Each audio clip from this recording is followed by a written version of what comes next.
we could start. So, welcome to season 5, episode 37 of Live with Greg. I'm here with Jenny. I almost said Jen. Jenny. That's your preference, right? Yeah. Mm-hmm. And you've written a book. I did. And the title is? Mayakovsky, Maximum Access. And he was a Russian poet. Superstar. Yeah, he was kind of a superstar. He was really one of the most important poets of the Silver Age in Russia. You know, Russia has an incredible history of poetry. It started with Pushkin in the 1800s, and that was the golden age of Russian poetry. Pushkin, who's like a god, like Shakespeare but times 10 in Russia. Pushkin is probably, I was thinking, like, how often does a Russian say Pushkin in the course of a week? Probably like 10 times, right? How often do you say Shakespeare? Oh no, but I right, but the poetry is a huge deal in Russia, huge deal. But anyway, that was the golden age of Russian poetry, was Pushkin and Lermontov.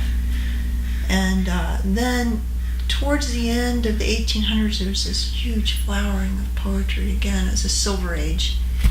And Mayakovsky caught that.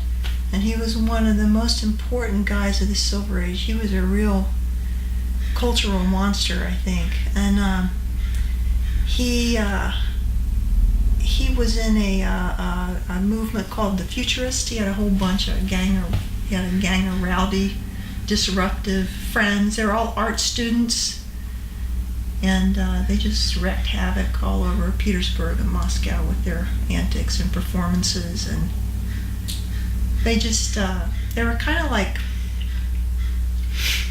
you can compare them to like maybe punk rockers now. It would be a good analogy, because they were just they made a point of being outrageous, a point of being disrespectful, a point of just causing chaos and just outrageousness wherever they went. Like for their debut, what they did was they wrote a manifesto called "A Slap in the Face of Public Taste," which was basically just fuck everybody. We're the best, and we're going to spit on you from our towers and screw Pushkin and everybody else. And they were kind of like wild beasts in some ways. And they would do shows and fights would break out. One of the futurists was an incredible artist, Natalia Goncharova. Really an incredible artist. And she ended up in Paris, but she was a futurist. Well, kind of. She was associated. It was a loose gang. There were a whole bunch of different schools, and they melded, and then they'd fight, and then they'd come back. But she would appear topless at shows sometimes. They would paint their faces and their bodies, and they would parade down the street in the fashionable areas of Moscow, reciting verse with top hats and pictures of painted dogs and airplanes, and just handing out flyers for their shows and stuff. And then they'd do performances, and the audiences would get on stage and they'd fight. Police would come. They went on a tour in 1913. Mayakovsky and a bunch of the other futurists, they went on a tour all over the major cities of Russia, and it got to the point where shows would be surrounded by policemen on horses. Sometimes shows would be disrupted mid-sentence, and they'd be hauled off. So it was they got a lot of attention, and it came on the tail end of a movement called the Symbolist movement. There were a lot of before Mayakovsky and the Futurists showed up, there was the Symbolist, and that was like Bloch and Brusev and Biely and Balmont, a bunch of poets who their whole shtick was that there's a transcendental world that's you can't see. It's beyond the visible. It's on another realm. It's beyond the physical plane, but it's accessible to the mystic poet, right? They could have access to these beautiful, incredible worlds. And what they did, they were very well educated, very cultured, sophisticates, almost like religious philosophers in a way. But at the same time, there was an heavy element of decadence, of perversion, of just the occult maybe. And so they saw themselves as kind of high priests, and their job was to transmit the transcendent into poems. And it's because you couldn't access it through reason, you had to have kind of a poetic transmission into a body of, to something tangible that you could get a sense of the transcendent through symbols in their poetry. And so, but it was up to the poet to be the step-down transformer, right, and get it on paper. So they kind of had a cultish thing around them, and they wrote books about, I don't know, a lot of sexual stuff and a lot of mystical stuff in different times and different eras, and there's a little pretentious, the whole thing. And then Mayakovsky came, who's this young, brash, uneducated kid who had spent more than a few times, he'd been sentenced to prison more than once. He actually he was from the provinces. His father died. He was a very young kid when his father died. Left the family flat broke, maybe 3 rubles. They had to sell all their furniture and they moved to Moscow. And he did arts and crafts to survive. They had to paint Easter eggs and stuff like that. And so he lived in a really squalid apartment, and he helped support his mother and the family by doing arts and crafts. But what was my point? Oh yeah, anyway, quite a contrast to what had been there before, the literary movement, the symbolists. Highly educated, sophisticates, having these intense intellectual discussions and writing for all these really very highly literary journals, and just a different world. And here comes Mayakovsky off the streets. I mean, he'd just been released from prison for sedition.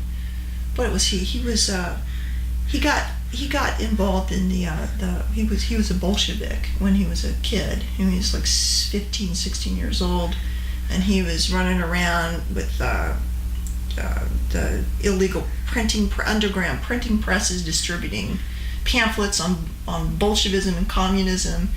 And I don't think he was dealing with arms, I think, and also he was involved in plotting a prison to escape the prison outbreak for women's prison, which was successful actually. But he was arrested for that. He was just a kid. He's 16 years old, thrown into a notorious prison in Moscow. Spent 5 or maybe 6 months in solitary confinement. Then he's released on this. This is him. It's like 17 or 18 years old. He goes to art school, hooks up with all these other characters, wild characters, and he starts writing poetry. And this is the guy who burst up on the scene in like 1913, and he was a phenomena, because what a contrast. It's like Sex Pistols and Journey. Mm-hmm. That he's right. So he was a sensation. That was a long. I feel like I'm not a college professor. I'm just somebody I'm not a lecturer. You know your stuff though, so that because part of you asked me how much of your book I'd read. Yeah. And I said I just got through most of the introduction to kind of get an idea who M is. And that puts things in context a little bit. So I'm here to learn, right? And I can tell from your writing you're very passionate about this individual. I'm not really. I mean, I love him, but he's not my favorite Russian poet. And I came to love him gradually, and he was actually not my first choice, and I never planned to write a book or anything about him.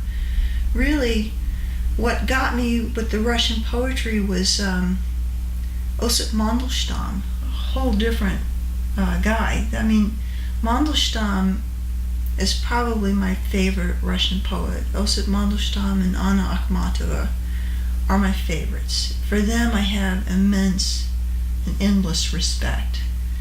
And they just move me, those guys. They're incredible. I could go on about Mandelstam, but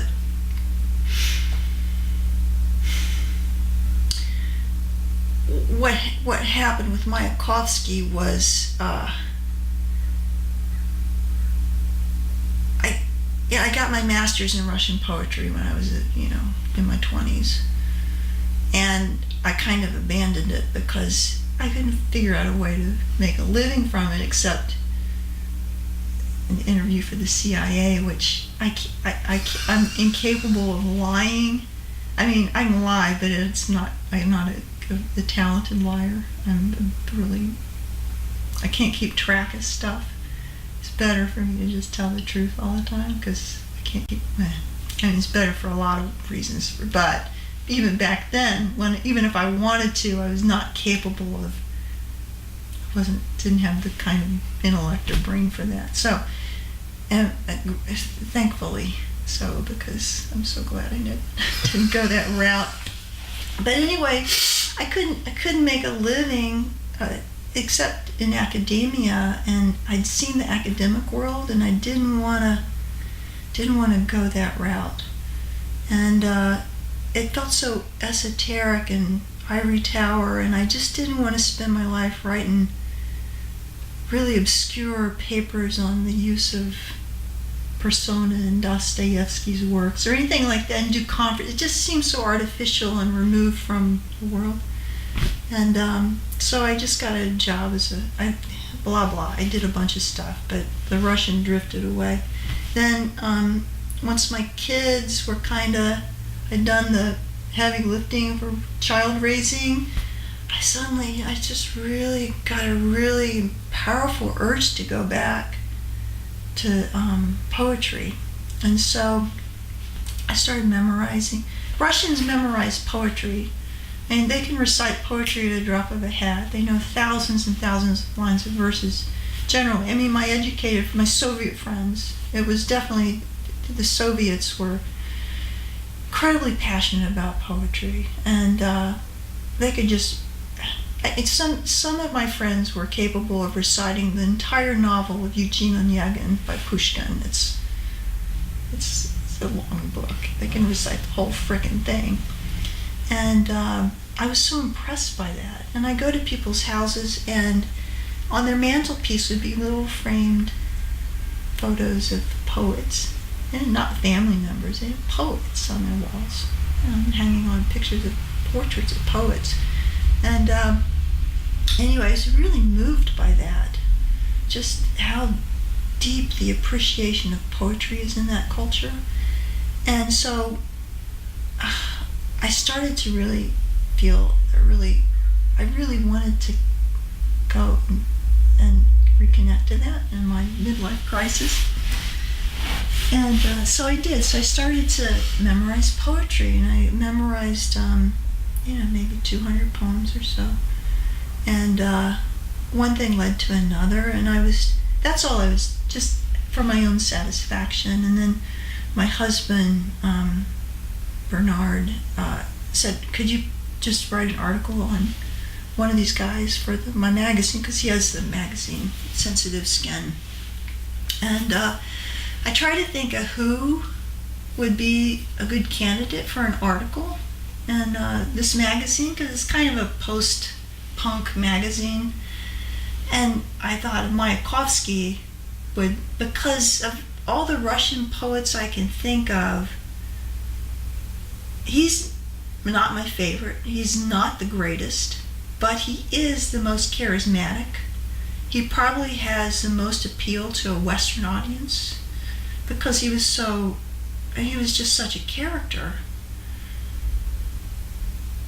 And so I thought, okay, here's a good candidate. And so I wrote a little piece on Mayakovsky and did some translations of some of his early poetry. And the article got such a positive response that Buddy asked me to write a book. And so I thought, okay. I didn't realize how much work it was going to be. It was so freaking hard. It was just, writing is so painful. It's excruciating, and I hate it. And yet, when you do it and you get it out, it's incredibly satisfying. It's not fun, but it's very rewarding. And as I was trying to translate these poems and stuff, I realized I needed help, because Mayakovsky is a really difficult poet. I mean, Russians can't even understand him a lot of times. And so I decided to go back, take classes at Berkeley. UC Berkeley has one of the finest Slav departments in America. So I managed to get in, not as a grad student, but just to take classes there. And I met just an incredible woman there, Anna Musa, who's the senior lecturer at UC Berkeley. And I was taking classes from her, and I explained my goal, and she offered to help me. And so I would take classes with her, and then I'd meet with her once or twice a month to go over translations. And she was just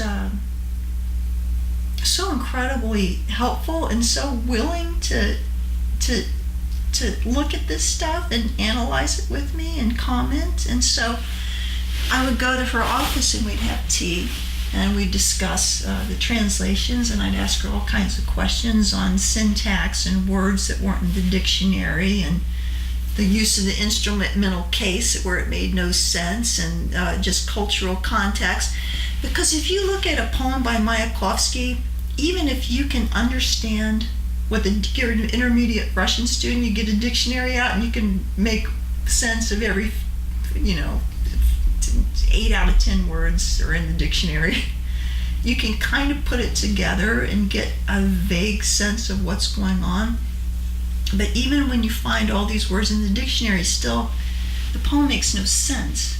It's not just the vocabulary he used in his wordplay, because he would make up words and put words together. There's a lot of puns and wordplay and distortion of language and deformation of language. And to understand all that is like unraveling a puzzle. But then on top of that, you have the whole cultural thing. You have the whole historical thing, and you have the literary references. And so to really take apart a poem and understand it, you have to know all of that. You have to understand the context of it. And that was the problem I had with not just Mayakovsky, but so many of the Russian poets.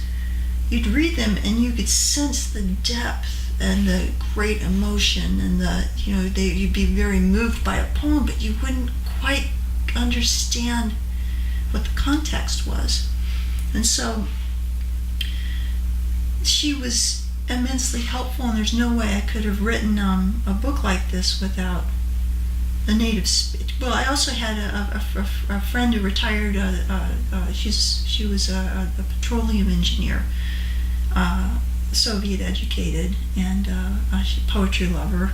But when she was going to school, you can't go to school because you love poetry. You have to be an engineer. Everybody had to be an engineer, get a real job. Anyway, she would help me too. She helped me with all the stress marks and initial impressions, and then I go to Anna Musa and then really take the thing apart. So the book came out of our discussions, all the commentary. I wrote a bunch of the essays, but basically the dissection of the words and the unraveling of all the puzzles of the language was because of my community of professors and students at Berkeley. That's a lot of words.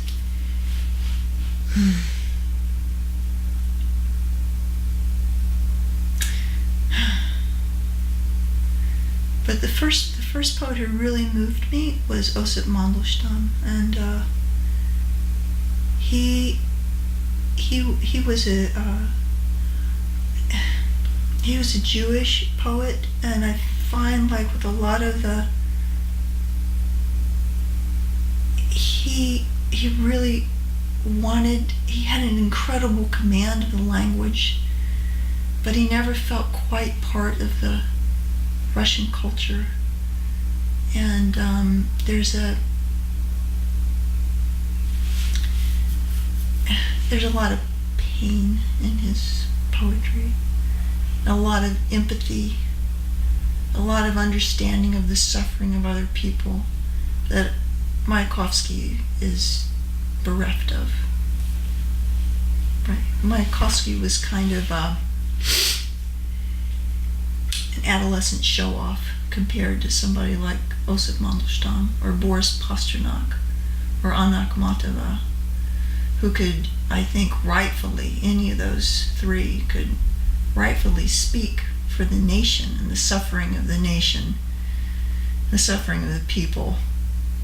Mayakovsky spoke for his own suffering, and his own suffering was, my girlfriend doesn't love me enough, the government doesn't support me enough, no one understands what a genius I am. The other three poets you mentioned, Yeah. did they live out their life and die from natural causes, or did they choose to end their life early? Well, of those three, all were affected by Stalinism and the Great Terror of 1937, 1938. They're all deeply impacted by that, especially Osip Mandelstam. Mandelstam wrote in 1934, he wrote a very famous poem called The Stalin Epigram. Мы живем под собой, не чуя страны, наши речи на 10 шагов не слышны, а где хватит на полразговорца, там припомнят кремлевского горца. It was called the Stalin Epigram, and what it was a little caricature. What's the word? Caricature? Well, Caricatures. Yeah, whatever that word is. Caricature. Thank you. Of Stalin, right? Unflattering, which was a kind of an unthinkable thing to do. And he recited it to maybe a dozen people. And Russians are such, the educated Russians were such at the time, were such that they could, instantly memorize a poem if they heard it. And he was arrested for this and exiled. This is 1934. So anybody else would have been executed or sent to the Gulag. He was spared because he had friends who were advocated for him. There was Bukharin, who was high up in the government, who was kind of his patron in a way. And there was Boris Pasternak, who Stalin actually kind of liked. And when the NKVD, which was the precursor to the KGB, actually suggested arresting Pasternak, Stalin said, let's spare this cloud dweller.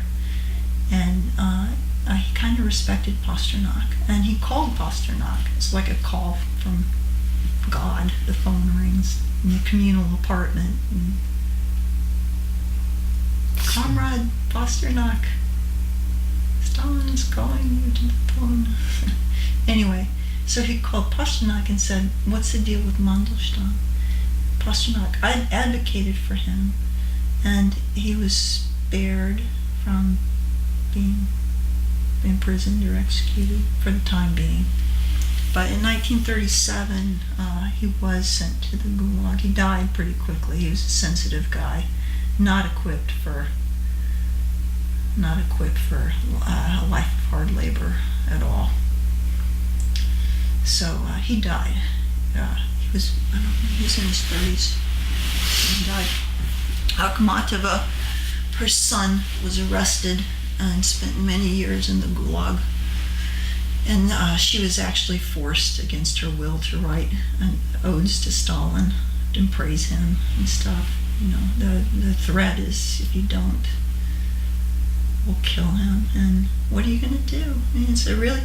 And Pasternak's lover was sent to a labor camp. They were all deeply impacted by the terror. And I think one of the reasons that Russian poetry is so resonant and so potent and just so moving is that Russia's always been a place of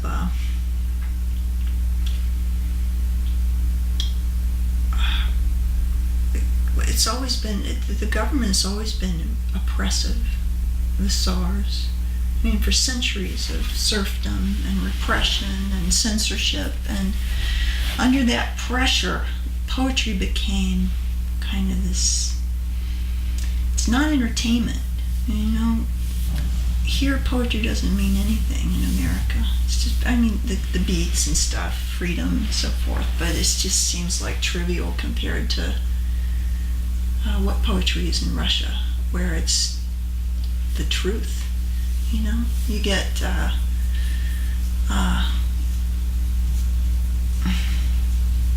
you have to toe the line to survive traditionally in Russia, and play along with all kinds of repressive, and you have to play the game. And poetry was a voice of truth, right? And so under that kind of intense pressure, if the poet could actually had the courage and the ability to actually express the truth, it was very precious.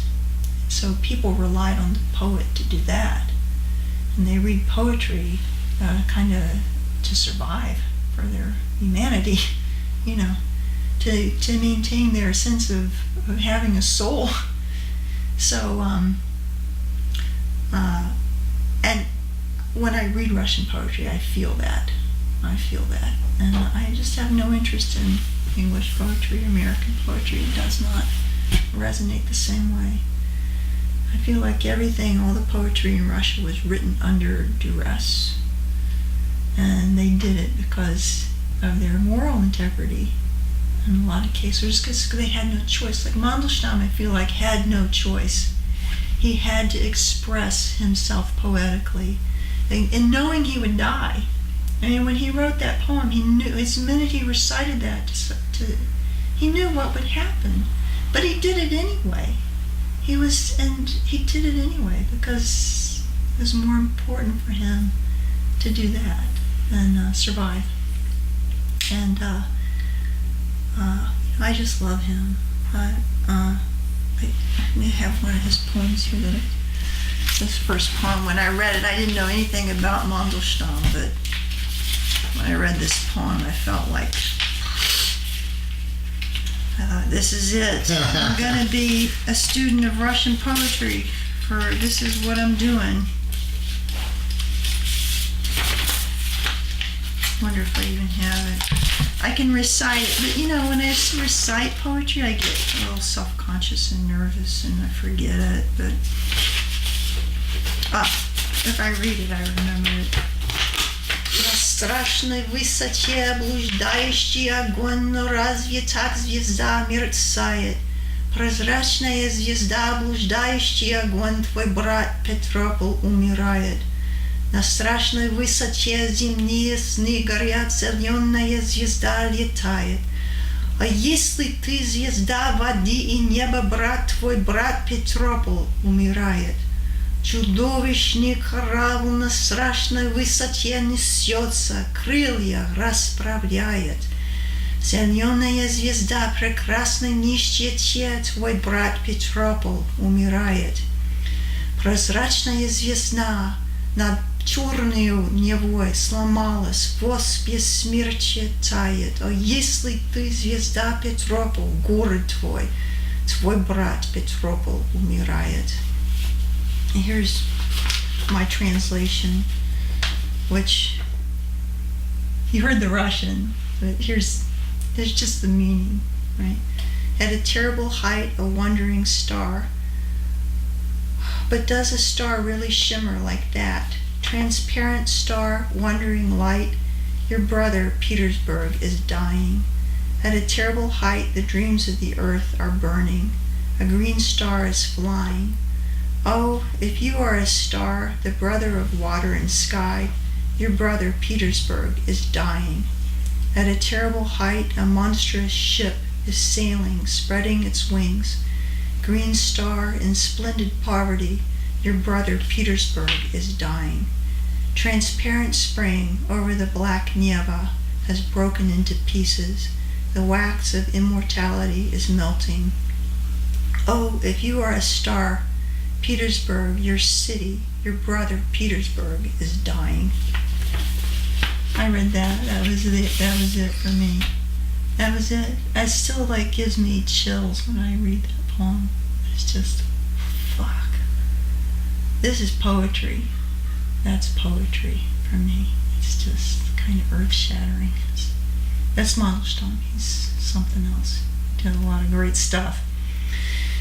But Mayakovsky is a genius, He's also moves me a lot. And in spite of his annoyance, he's kind of a brat, but he also, when I hear, here, I'll read some Mayakovsky, and then we'll get a sense of what he sounds like. I wonder. I don't know which one. It's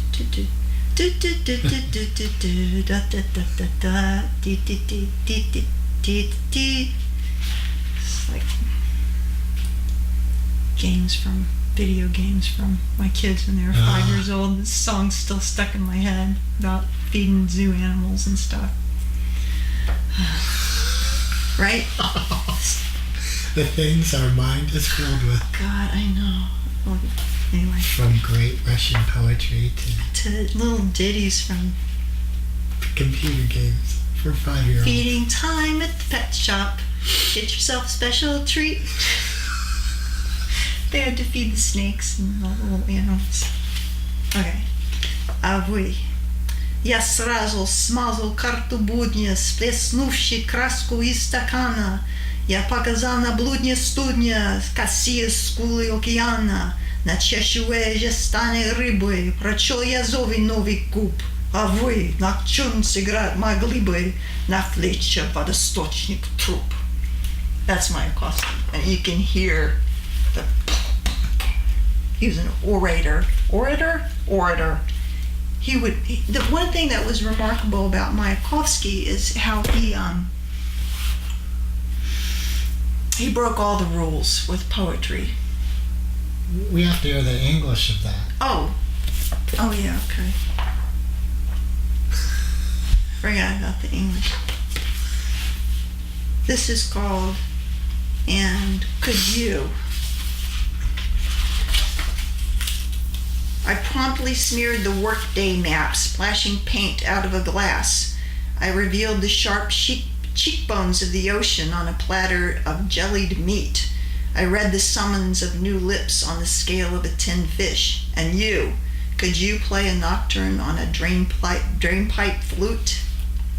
It's a typical poem of him. It's like just a challenge to everyone around him. But I wanted to make a point. What was it? Mayakovsky, the Akhmatova Pasternak, Osip Mandelstam, very connected to the whole flow of poetry, their predecessors, very intimate with Pushkin, very intimate with Lermontov, the whole stream of poets that preceded them, they know and respect and adore, right? They see themselves as just another link on the chain of poetry, Russian poetry.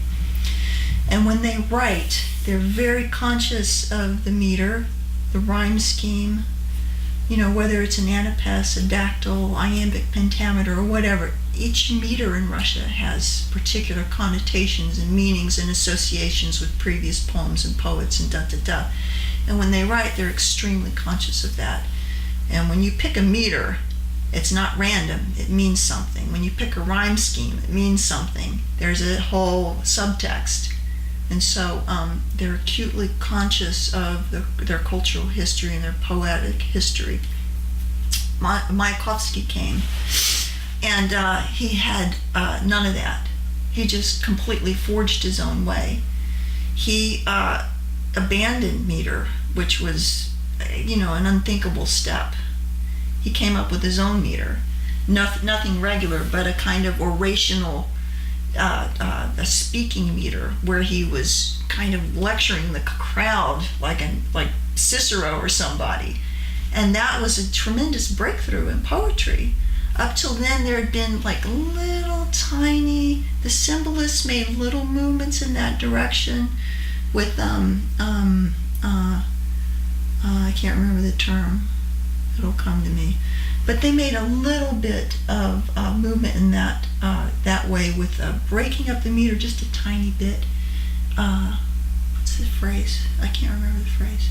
Anyway, but they would still have the same number of stresses. They might skip a beat, very daring, but Mayakovsky just blew the whole thing out of the water. He completely abandoned meter.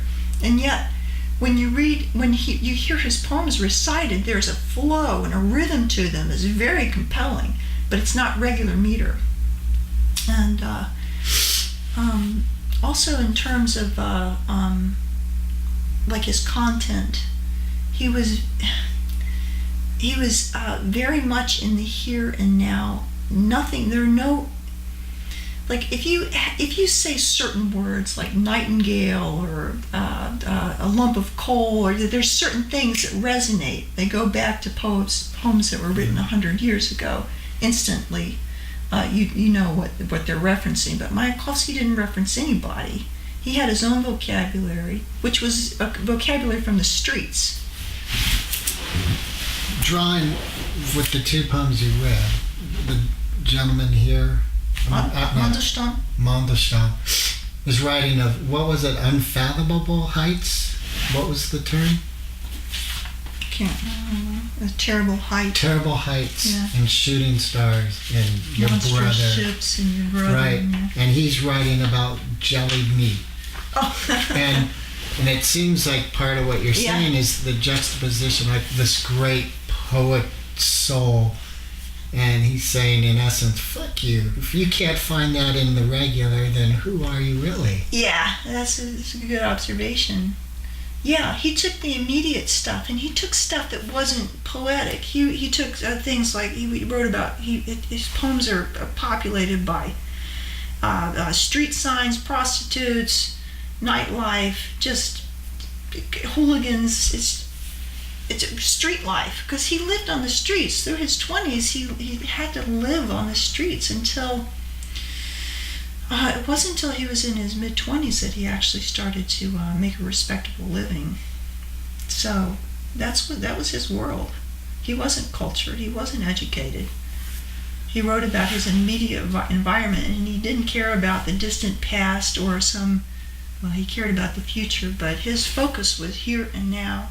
He was rooted in the social and the political and urban life, and he didn't care about. He just violently rejected romanticism and any kind of mystical vision like the symbolists and these cultural references. He said, let's shoot Pushkin with the cannon, you guys, because this is garbage, right?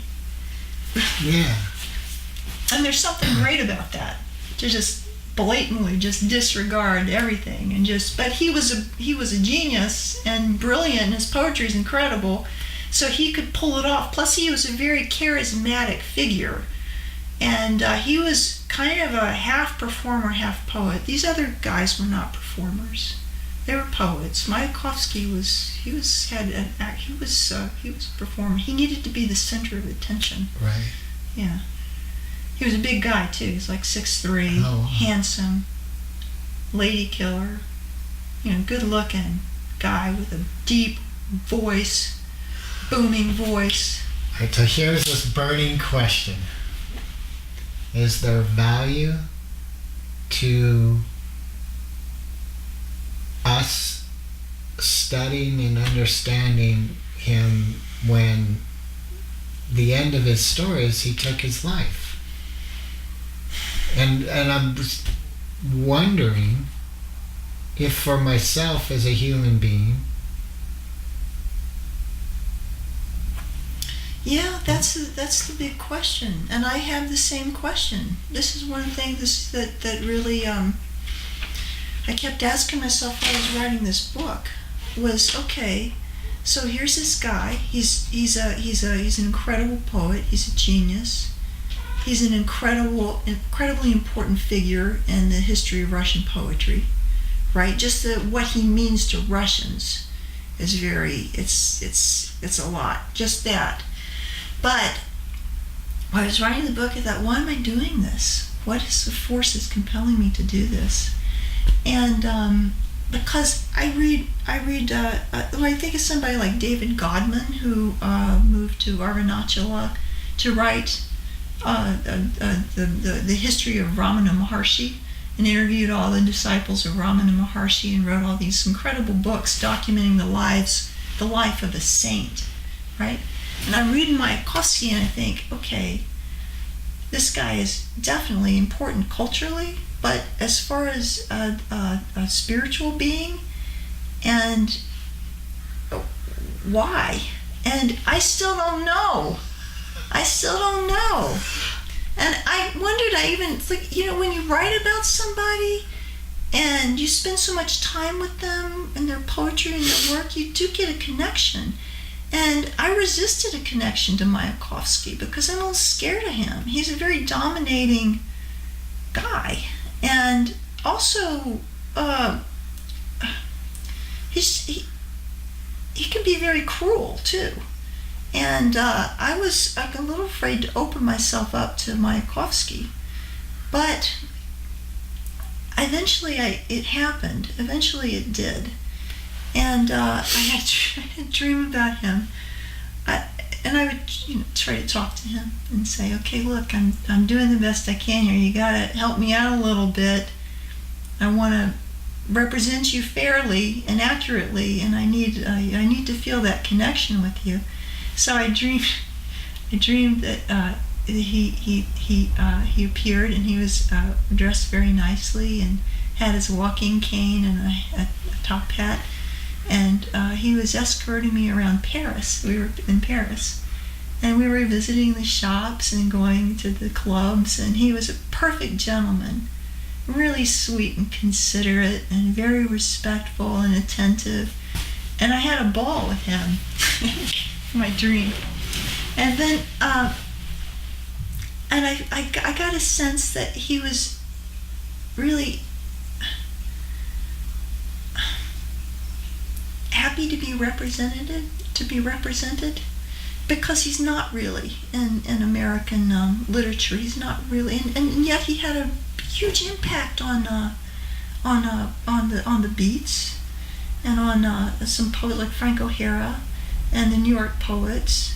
He had a huge impact. And then and also there was in the 30s and stuff, there was tremendous movement with communism, and people, he came here, and he recited to huge crowds in America.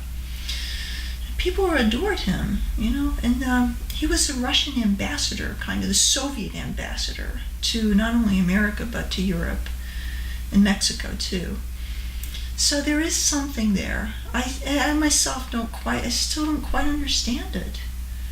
But for me, and I didn't write this book for anybody else except for myself. I feel like there was some kind of karmic debt that I paid.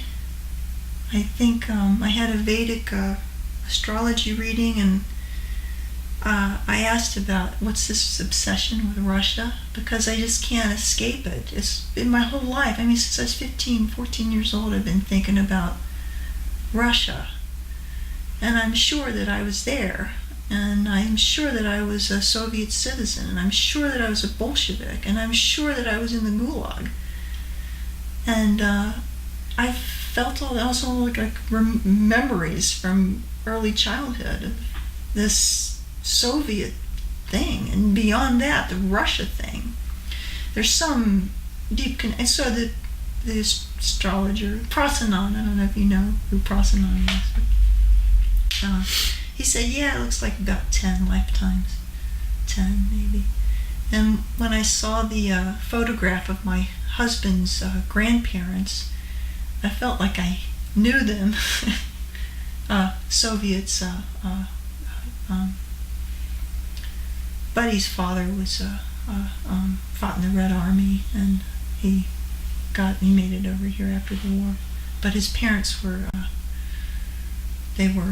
Bolsheviks, lived in Voronezh. They lived in Kharkov in Ukraine, border of Ukraine and Russia. One photo of them, and I looked at them and I thought, oh, holy crap, these are my people. And there was some karmic thing, I just had to do this.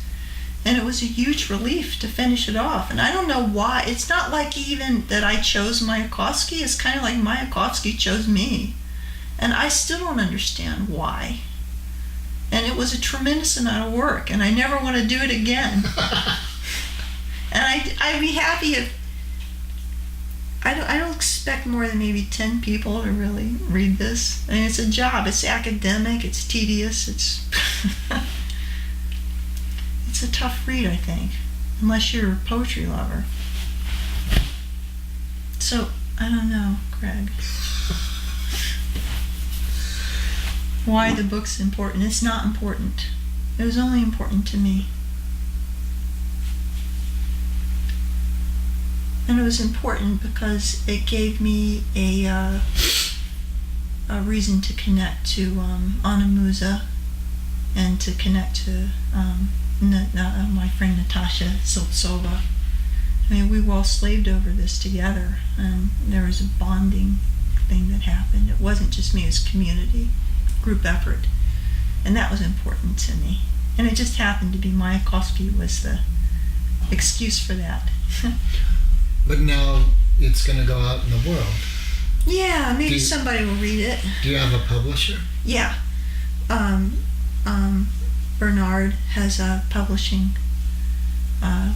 He's a publisher. So it's part of his magazine? Yeah, the idea was this was going to be a series. So I did in the beginning, I got like 5 different people to commit to writing their own version of this format of translations with commentary, but I was the only one who made it through. It's just such a big job, and I have some people who are still working. Like we have a translator for us, Esinen, who's another great a contemporary of Mayakovsky's, who's never been. I don't think there's not a bilingual edition of Esinen in English, and my friend Anton Yakovlev wrote that, and he still has not written the introduction, which is the only piece that's missing, right? And then I have another friend who's doing an edition of Tsvetaeva, but man, it's a job. And these are working people, and the idea is we'd have a whole series of maximum access. Maximum access Tsvetaeva, who's another great Russian poet, maybe the best of all of the 20th century, but so far, I had this idea. Okay, we'll get a bunch of people, not just me, but like a whole bunch of people who love poetry, and they pick whatever poet they want, do the translations, do the commentary, and it'll be part of the series. And I love the idea because it's horizontal, right? Me and my friends and my poetry lover writers and friends, and not scholars necessarily, but just anybody who's willing to do it. And then it's transverse because it connects to the past, and it's a wholesome project. And so I had this vision, but so far it's proved to be too much work for everybody. It was too much work for me too. I hated it. But you did it. I did it. And pulled it out. And you've said you're better off for having completed it. Yeah, I'm like free. Well, but Yeah. you could have been free to just say, you know what, I'm not doing it. To just at some point say, I it's wasn't not happening. free. I wasn't free. It was the guy grabbed me and it had to happen. That's it. It had to happen. I was felt like almost forced against my will to do it.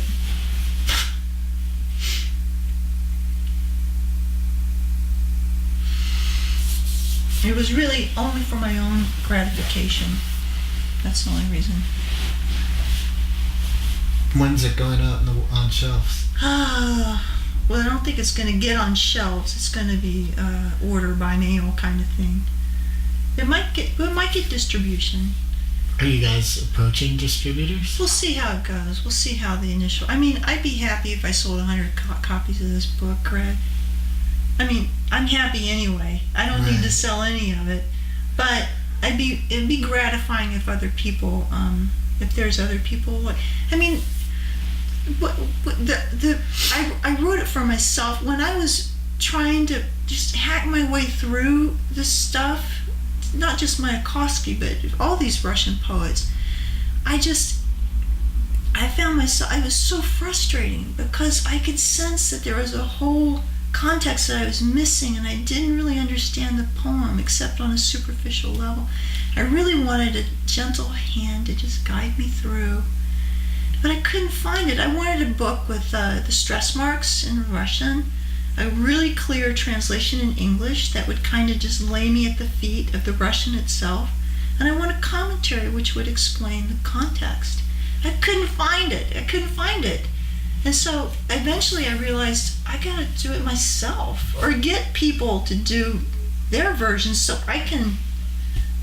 So that's what this was. This is the backstory. This might be a real layman question. The story Fiddler on the Roof. Would you say that's a Russian story? I don't know the story that well, actually. I mean, I can't comment. Okay. Probably. My Is it about experience. suffering and art? Absolutely. And you have to create art in spite of all the gore and suffering and misery. It's about the changing of tradition in Jewish life in Russia. Okay. Mm-hmm. And one example, when you talk about like these huge artistic fissures, is that the right word? Fissures in life, like deep.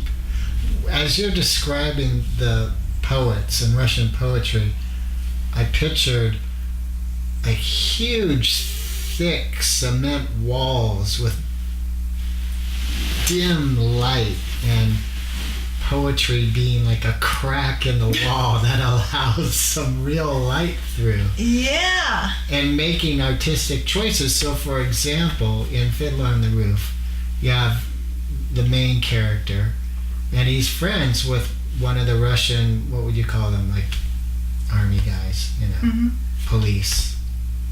And they're friends, and they recognize that there is this thing going on in Russia against Jews and Jews. Yeah, for sure. But they're way out in nowhere, and yet in the story, the artistic choice was when the Russians come and thrash the town, and to prove a point, and it's ordered from the Tsar that it's on the wedding day in celebration of the main character's first daughter. Yeah.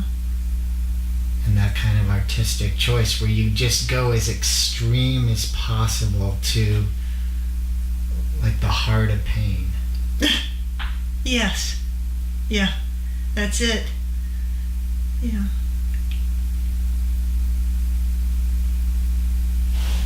And I have very little recollection of the Master and Marguerite. Oh, Master and Margarita? Yeah. Well, that's a whole nother can of worms. But what I recall is the depth of the story, the depth of like darkness with the traveling carnival and in essence evil, juxtaposed with this story of Jesus that the master's attempting to write, Mm-hmm. and Margarita as a support. But if I recall correctly, there was a sacrifice she had to make of self, and she did it. No, she turned into a witch. And that was done so the master could continue with his story, right? To rescue him, yeah. Yeah, and that's Bulgakov. And there's another guy who's a contemporary of all these people, Mayakovsky. And he knew Mayakovsky and Mandelstam, Akhmatova, Pasternak, it's all the same circle. He was a theater guy.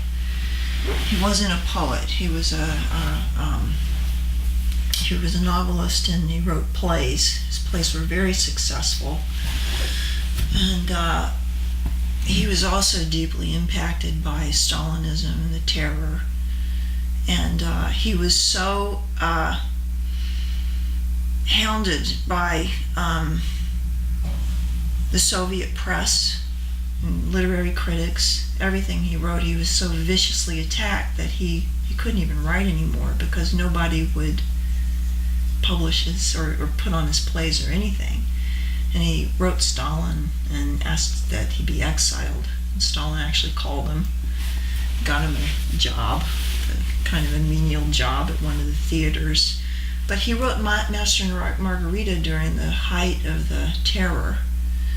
And it was published in the 60s during the thaw, and serialized in Novi Mir, the magazine that was kind of on the more liberal than most.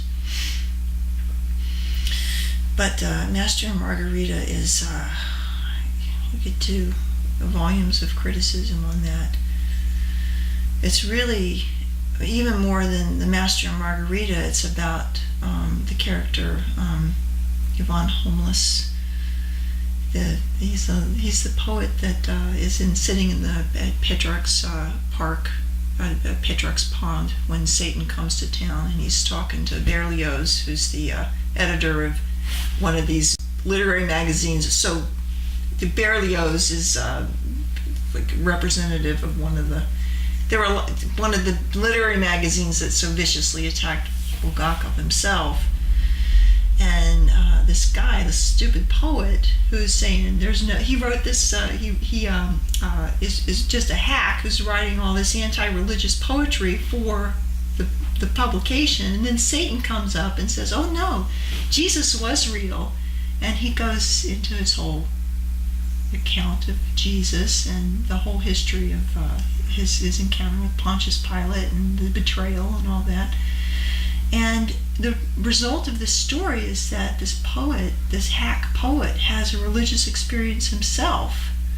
After that, he goes nuts because he's running around Moscow. He loses all his clothes.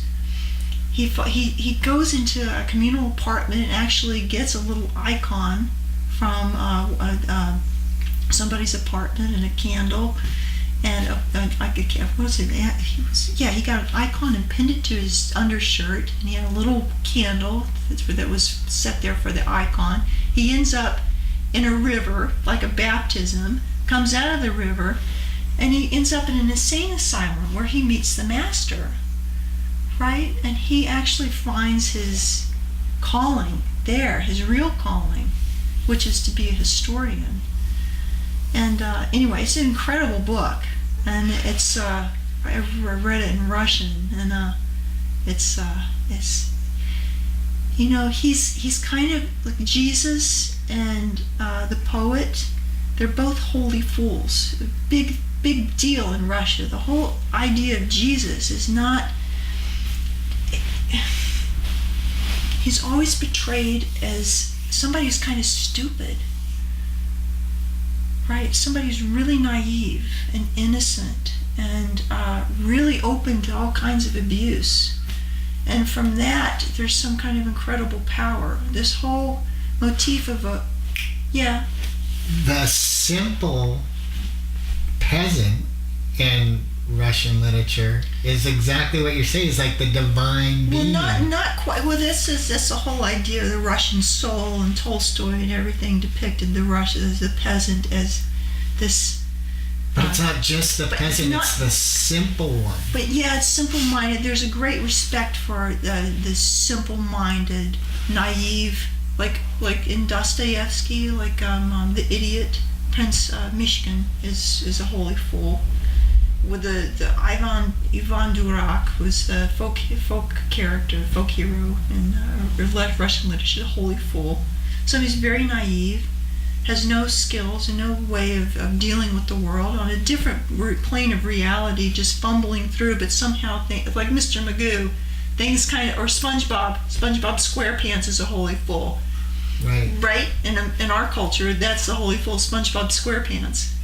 Somehow things work out because he's just good and his intentions are good and he's totally innocent and he sees the best in people and has no malicious thoughts. He's not manipulative. He's just has trust that God is there, right? In the end, but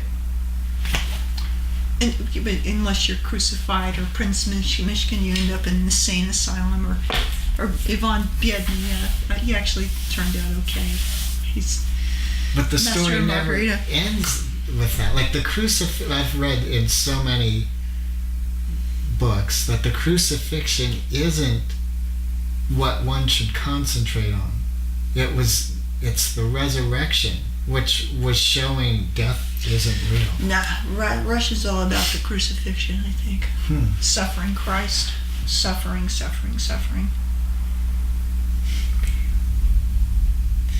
Well, how are we doing? I don't know. We must have talked for an hour. Oh my God, we talked for more than an hour. Really? So it feels like a good place to stop? Yeah. Suffering. That's it. Yeah. And then the will to create, in spite of all that. You know you're going to die. You're going to be whacked down, but you do it anyway. You can't help it. It's a beautiful world for you. It's a beautiful world, not me. It's a beautiful world. It's a beautiful world. It's a beautiful world. It's a beautiful